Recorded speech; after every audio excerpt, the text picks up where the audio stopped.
Merhaba sevgili dostlar. Durun, tahmin edeceğim. Hayatınızın aynı döneminde hiç çok sayıda kötü an yaşadığınız oldu mu? Oldu değil mi? Tahmin etmesi kolay çünkü ben de yaşadım. Hem de kaç defa. Her şey sanki üstünüze geliyor gibiydi. Bir boğulma ve o an oradan kaçıp her şeyi arkanızda bırakma isteği çok yoğundu. Ama yapamazsın, kaçamazsın. Çaresiz bir durumda olayları oluruna bırakmaktansa, böyle zamanlarda bu sorunları yaşarken hatırlamanız gereken şeylerden bahsetmek istiyorum. Genellikle kötü anlar yaşadığınızda ya da acı çektiğinizde kendinize "Allah'ım, neden her sorunu ben çekiyorum, neden ben yaşıyorum?" diyorsunuz. Kim demedi ki? Hepimizin başına gelen veya gelecek bir realistik. Biraz durup düşünelim. Kendimizi aldatmadan, sadece tecrübeleri ve yaşanmışlıkları önümüze koyarsak bir şey kazanabilir miyiz? Bir adım öne gidebilir miyiz? Gelin birlikte irdeleyelim. Bir zamanlar, bundan belki 100-150 sene önce insanlar günlük yaşantılarında birbirlerine Allah belalarının devamını versin diye temenni ederlermiş. Günümüz perspektifinden bakarsak, evet kulağa kötü bir dilek gibi gelebilir ama bu dileğin içinde gizli bir anlam var. Bir aynaya bakar gibi bu kelimeyi tersten açarsak, aslında sıkıntılardan sonra güzel enerjilerin geldiğini ima ediyor olduğunu anlarız. Örneğin şiddetli bir yağmurdan sonra oluşan gökkuşağı gibi. Bilge adam der ki, bazen kendi kendime sessiz düşüncelere dalıyorum. İşte o an hayatımın en kötü anlarından biri olsa da bunları aşmak, büyümeme izin verecek diyorum. Bunun sonucunda bir adım daha olgun olabilirim. Bunu atlattıktan sonra böyle bir olay karşısında daha da dirençli olabilirim ve kendime hasar vermeden kurtulabilirim diye düşünüyorum. Tıpkı çayın demlenmesi gibi hayatımda olgun bir tat yakalayabilirim. Yaşamın daha yüksek seviyelerine ulaşabilirim. Dolayısıyla bir sorun yaşarken bu perspektiften bakmalıyız. Bu zor bir şey veya ilk defa denenen bir olgu değil. Israrla dene ve başar. Bu kötü anları yaşamak bizlere daha iyi bir hayat perspektifi kazandıracaktır. Bazen insan bu kötü anı yaşadığında o labirentin içinde sıkışıp kalır. İçimizden feryat ederiz. Aman Tanrım, şu anda sıkışıp kaldım ve ömrümün geri kalanı mahvolacak diye. Bu düşüncen esasında temelde tamamen yanlış algılamayla alakalı. O anın hiç bitmeyeceğini düşünürüz. Peki düşünmez misin? Hangi sorun sonsuza dek sürmüş veya hangi mutluluk sonsuza dek devam edecek? Çoğu sorun sonsuza kadar sürmez. İyi şeyler için de aynı şey geçerli. İyi ve kötü şeyler bir süre sonra sona erer. Hayat iniş ve çıkışlarla doludur. Bu yüzden sonsuza dek sürmeyecek olan o kötü anlara ve deneyimlere dikkat etmelisiniz. Bir süre sonra bunlara alışacaksınız. Bir kabullenme süresi sonrasında olayları arkanızda bırakacaksınız. Bu kendinizi çok daha iyi hissetmenizi sağlayacaktır. Açıkçası şikayet etmek ve endişelenmek hayatımızı daha iyi hale getirmeye çalışma noktasında hiçbir işe yaramaz. Peki kişi işleri daha iyi hale getirmeye çalışırken daha da kötü durumlara neden olabilir mi? Evet, olabilir. Bu ihtimaldir. Ama başlangıçta hiçbir şey yapmamaktansa sonrasında kendinizi eleştirmek daha iyidir. Tebrikler. Çünkü sen emek verdin ve çok büyük sıkıntılar yaşadın. Yani bir hata yaparsanız bu çok da önemli olmayacaktır. İyi niyetle çıktığınız yolda şimdi daha tecrübelisin. Bunu tekrarlayabilir ve daha iyisini yapabilirsiniz.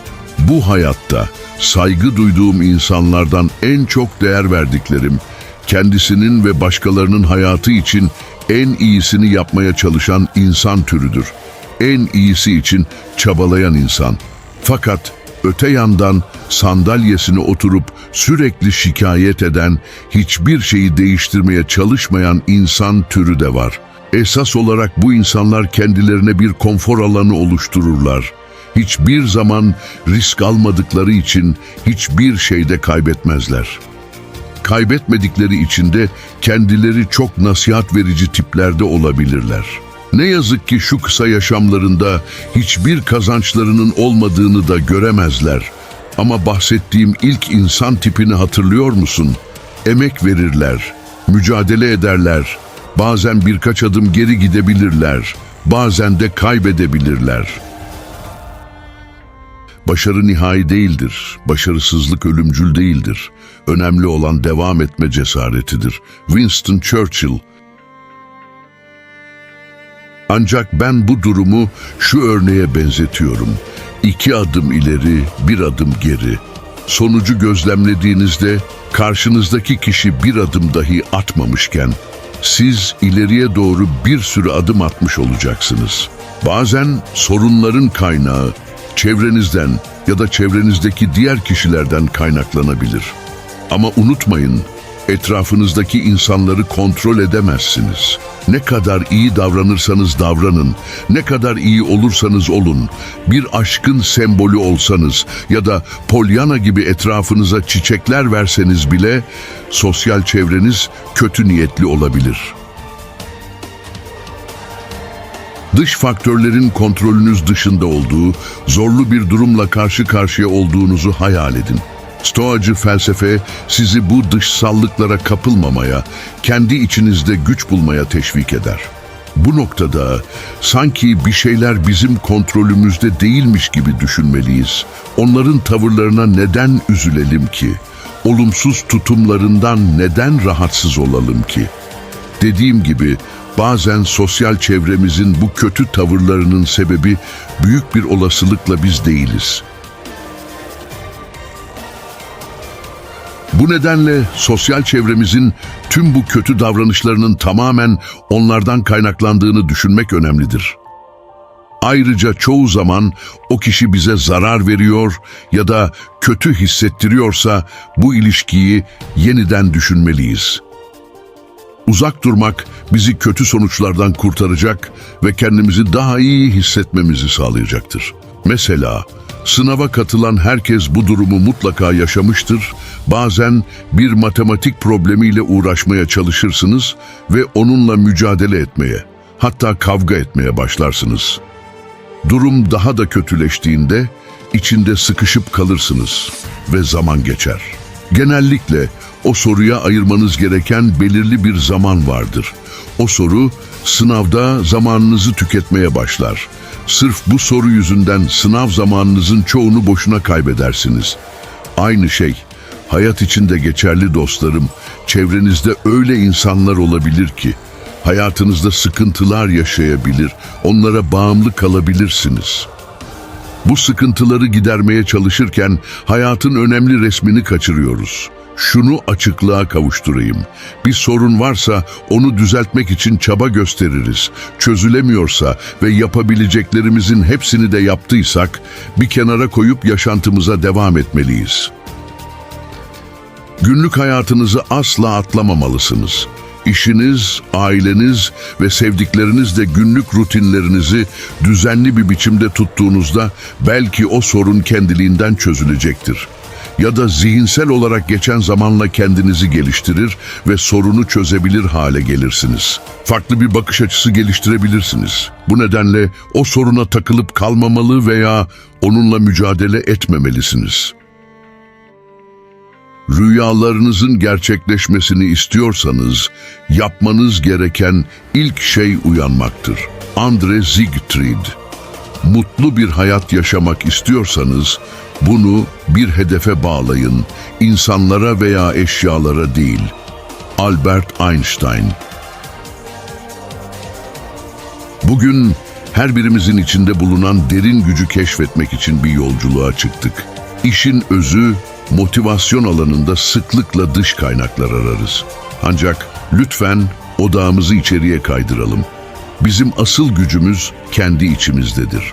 Kendi kaderini tayin teorisini araştırdıkça gerçek motivasyonun iç kaynaklardan kaynaklandığını keşfederiz. Kişisel gelişim ve tatmin ihtiyacı içeriden yayılan itici bir güçtür. Hümanist bakış açısını benimseyerek benlik kavramımızın, kendimiz hakkındaki düşüncelerimizin motivasyonlarımızı ve eylemlerimizi şekillendirdiğini anlıyoruz. Anlatımızı yeniden tanımlama gücü tamamen bizim elimizde. Bu nedenle bu uzun yolculukta şunu unutmayın. Sizi ileriye iten en büyük güç kendinizsiniz. Hayalleriniz, özlemleriniz, hepsi varlığınızın gücünde özetlenmiştir. Ona sahip olun, onu kucaklayın ve içinizdeki gücün motivasyonunuzun arkasındaki itici güç olmasına izin verin. Kendi kendini motive etmenin derin dünyasına girerken hep beraber bir yolculuk yaptık. Konumuz gereği içine daldığımız öğretileri çok kısa sürede hayata geçirebilir, bizlere hayatın kilometre taşları aşamalarında yeni ufuklar açabilirsiniz. Şimdi sizlerden isteğimiz, kişisel gelişimin ve motivasyonun derinliklerini keşfettiğimiz YouTube kanalımıza abone olmanız. Kanalımızı takip ederek ve beğenerek yalnızca içeriği desteklemekle kalmaz. Geniş topluluklara ulaşmasını sağlar ve videonun aynı zamanda her birimizin içinde yatan inanılmaz potansiyeli açığa çıkarmaya kararlı bir topluluğa da katılırsınız.